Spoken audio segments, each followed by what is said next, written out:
નમસ્કાર વિદ્યાર્થી મિત્રો, ધોરણ 9 વિજ્ઞાન ચેપ્ટર 6 પેશીઓ, જેમાં અગાઉ આપણે પ્રાણી પેશીના પ્રકારો વિશે ચર્ચા કરી. જેમાં પ્રાણી પેશીના મુખ્ય 4 પ્રકાર: અધિછદીય પેશી, સંયોજક પેશી, સ્નાયુ પેશી અને ચેતાપેશી. જેમાં અધિછદીય પેશીના 4 પેટા પ્રકાર છે, જેના વિશે આપણે માહિતી મેળવીએ તો અધિછદીય પેશી એના 4 પ્રકાર છે: સરળ લાદીસમ અધિછદ, સ્ત્રોત લાદીસમ અધિછદ, ઘનાકાર અધિછદ અને સ્તંભાકાર અધિછદ. આ અધિછદીય પેશીના 4 પ્રકાર છે, જેમાં દરેક પ્રકારના આકાર, સ્થાન અને કાર્ય આપણે જોઈએ તો સૌપ્રથમ સરળ લાદીસમ અધિછદ પેશી. નામ પરથી જ આપણને ખ્યાલ આવી જાય કે લાદીસમ અધિછદ એટલે કે લાદી જેવો આકાર ધરાવતી પેશી. તો આ જે પેશી છે એનો આકાર જોઈએ તો કોષો ખૂબ જ પાતળા, ચપટા, નાજુક અસ્તર ધરાવતા એક સ્તરમાં ગોઠવાયેલા હોય છે. આપણા ઘરમાં જે લાદી જોવા મળે છે એ લાદી જેવી જ રચના, એક સ્તર ધરાવતી રચના એટલે સરળ લાદીસમ અધિછદના કોષો. હવે એનું સ્થાન જોઈએ તો સરળ લાદીસમ અધિછદના જે કોષો છે એ રુધિરવાહિનીઓ, ફેફસા જે છે ફેફસામાં આવેલ વાયુ કોષોમાં, અન્નનળી અને મોંના અસ્તર એટલે કે મોંના અંદરના ભાગમાં આ સરળ લાદીસમ અધિછદના કોષો જોવા મળે છે. એના કાર્ય જોઈએ તો હમણાં જ આપણે જોયું કે મોં અને અન્નનળીમાં આવેલા હોય છે. તો મોં અને અન્નનળીના અંદરના ભાગનું રક્ષણ આ જે પેશીના કોષો છે એના દ્વારા થાય છે. તો એના દ્વારા પદાર્થોનું વહન પસંદગીમાં પ્રવેશશીલ પટલ દ્વારા થાય છે. પસંદગીમાં પ્રવેશશીલ પટલ એટલે કે કોઈ પણ દ્રવ્ય છે એને અંદર પ્રવેશવા દેવા કે ન પ્રવેશવા દેવા એ આ પેશીના કોષો દ્વારા થાય છે. તો આથી સરળ લાદીસમ અધિછદીય પેશીનો આકાર, એનું સ્થાન અને એના કાર્યો. ત્યારબાદ સ્ત્રોત લાદીસમ અધિછદ. સ્ત્રોત લાદીસમ અધિછદીય પેશીના કોષો સરળ લાદીસમ અધિછદીય પેશીના કોષો જેવા જ છે, પરંતુ અહીંયા આપણને એક સ્તર જોવા મળે છે, જ્યારે સ્ત્રોત લાદીસમ અધિછદમાં અનેક સ્તરોમાં સુવ્યવસ્થિત ગોઠવણી થયેલી જોવા મળે છે. એટલે કે સરળ લાદીસમ અધિછદમાં જે રચના, જે ગોઠવણી છે એના જેવી જ, પણ આમાં એક સ્તર જોવા મળે છે, એવા આમાં અનેક સ્તર આપણને જોવા મળે છે.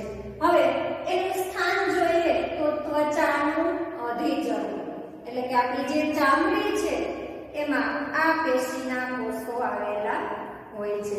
હવે એનું કાર્ય બાહ્ય ઈજાઓ દ્વારા, જ્યારે બહારથી ચામડીમાં આપણને કોઈ પણ પ્રકારની ઈજા થાય છે ત્યારે કપાવાથી કે ફાટવા સામે રક્ષણ આપે છે. હવે આ સ્ત્રોત લાદીસમ અધિછદમાં આપણે જોયું કે એના જે કોષો છે એ અનેક સ્તરમાં આવેલા હોય છે.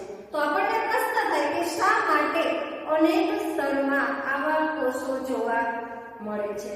તો આપણે ઘણી વખત અનુભવ્યું હશે કે આપણે ડોક્ટર પાસે જઈએ છીએ ત્યારે ડોક્ટર આપણને ઇન્જેક્શન આપે છે. જ્યારે ઇન્જેક્શન આપે છે ત્યારે શરૂઆતમાં જે જગ્યાએ ઇન્જેક્શન આપવાનું છે એ જગ્યા પર રૂના કુંભળાથી ઘસે છે. ઇન્જેક્શન આપ્યા બાદ પણ એ ભાગને રૂના કુંભળાથી મસળે છે. તો આવું શા માટે? સૌપ્રથમ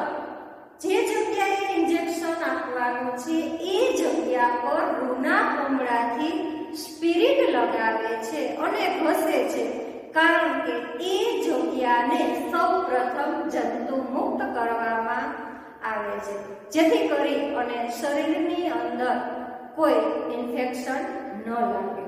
ત્યારબાદ ઇન્જેક્શન આપે છે અને ઇન્જેક્શન આપ્યા બાદ સોય છે એ પાછી ખેંચી લે છે.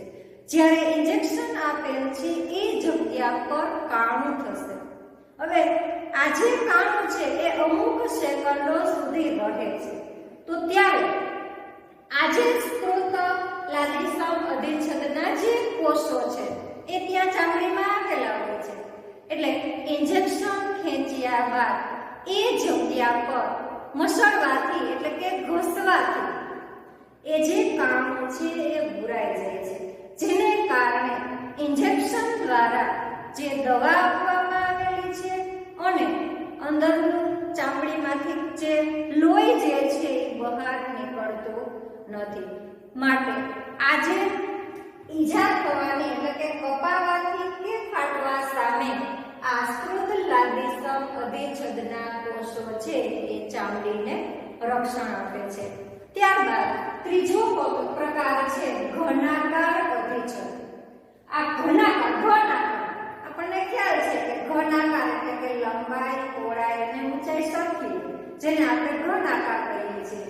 તો આ જે પેશીના કોષો છે એમાં લંબાઈ, પહોળાઈ અને જાડાઈ એટલે કે ઊંચાઈ સરખી જોવા મળે છે. પેશીનો ઉપરનો જે ભાગ છે એ લાદીસમ અધિચ્છદ જેવો જ છે.